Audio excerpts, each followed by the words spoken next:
former President Donald Trump's attempt to halt the FBI investigation into the stolen Mar-a-Lago documents has come to an end. At least the federal case. On Monday morning, U.S. District Judge Aileen M followed orders handed down from a federal appellate court and dismissed the former president's lawsuit in its entirety, acknowledging that she had lacked the jurisdiction to get involved in the case in the first place. That's right. So the Trump effort to, that started with them filing a lawsuit saying, oh, the FBI, you can't search through my private documents. It's my private documents. They're very, very private. They're all mine. They all belong to me. You can't look through them, FBI, even though you took them back because they didn't belong to they didn't belong to Trump. But okay, all right. So he filed this lawsuit, went judge shopping, ended up with Aileen Cannon. Aileen Cannon then allowed a special master to go through. Special master, of course, was supposed to rifle through like 11,000 pages of documents or something in order to, see which is privileged, confidential, and all that, and what it actually belongs to the government. The whole thing was a gigantic waste of time. And finally, it's over. It's over. In fact, Monday's order noted that all deadlines are terminated, future hearings are canceled, and pending legal arguments are denied as moot. And of course, the special master also gone.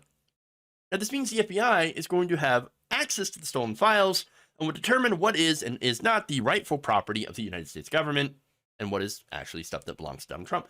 They don't really care about Donald Trump's personal crap. Like his newspaper clippings, the weird Time magazine covers that he imagines himself to be on, all that stuff. Okay, we don't care about that. We do care about the nuclear capabilities of a country that we do not know of, right? We don't know the details, but there were the nuclear capabilities of a country sitting at Mar-a-Lago where any rando can walk in and just look at it or take it.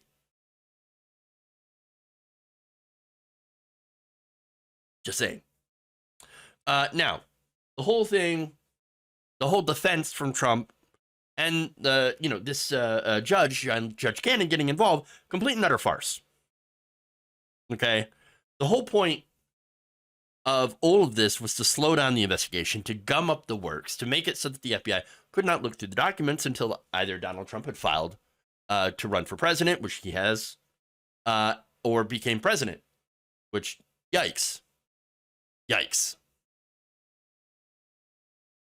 Now, Merrick Garland, as a result, by the way, of Donald Trump being able to delay enough for him to announce his run for president, is now Garland, in order to try to not appear to be political, had to appoint a special counsel to the case of these documents. But for Judge Cannon, look, all of her decisions were in bad faith. One of her arguments, by the way, claimed that Trump was suffering real harm by being deprived of potentially significant personal documents. Really? What kind of potentially significant personal documents were there? Well, medical records. One of his medical records. Okay. Now, one of the things that was mentioned was the doctor's note. You remember the doctor's note back from 2015? I do. In fact, here's what it read. This is from Dr. Harold Bornstein, a gastroenterologist from Lenox Hospital in New York. Here's what he wrote for Trump. If elected, Mr. Trump, I can state unequivocally, will be the healthiest individual ever elected to the presidency. Ever. Let me tell you, the healthiest individual ever elected, ever. Really? So no, wait, how's that, the release of that harming Donald Trump? Especially considering that he himself had released that in 2016.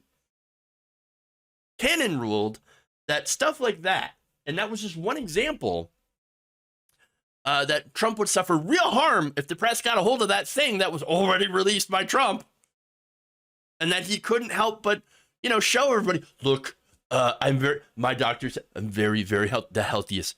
It's the same thing with Donald Trump going out there and talking about his dementia test. Person, woman, man, camera, TV. Yeah, person, woman, man. Look, I'm cognitively there.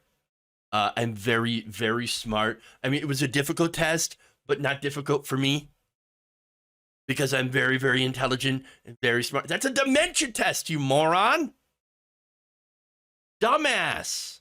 Stupid. Okay, anyway. Not a smart person. But that's just an example of some of the stuff that Cannon ruled was privileged. And we had to make sure to protect everyone. Or Trump from everyone, from all of these alleged documents going out there. Okay? Now, that said, her appointed special master also, when he had tried to hurry up the document review, right? Because he's like, let's get this show on the road. I ain't got all day.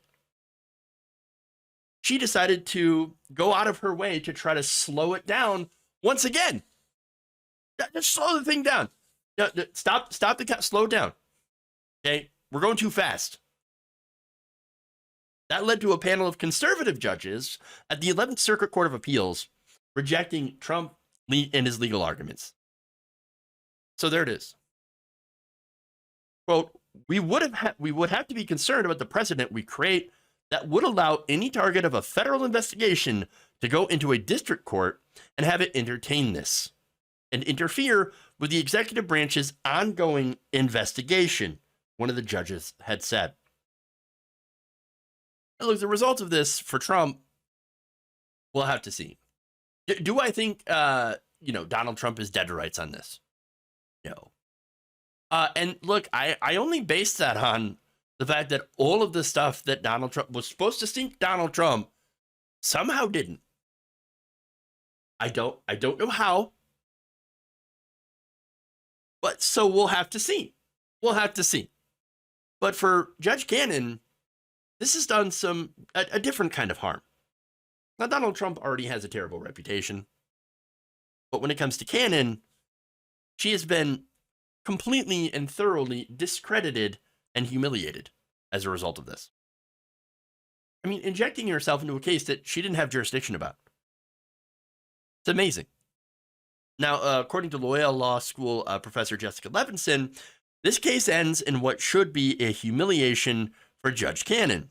She was resigningly slapped down by her conservative colleagues, I think that's very important, who explained that it's not just that she had a creative interpretation of the law, it's that she inserted herself into a case where she didn't belong and essentially acted as another advocate for the former president of the United States. And it's, of course, because he appointed her, put her in that position. Her decisions just completely lacked judicial restraint that's way out of the bounds of what's acceptable, and she made political decisions with no legal basis. This is about as bad as it can get for a judge who seeks jurisdiction when she shouldn't, which is to have like-minded appellate judges say, what were you even thinking here? Well, the answer to that, I can't tell you what she was thinking. All I can say is, I don't think she was. Or she was only thinking of, how's this, going to help me? Is it going to help me enough to where I'm going to insert myself into this case and get rewarded later? And what will be the reward?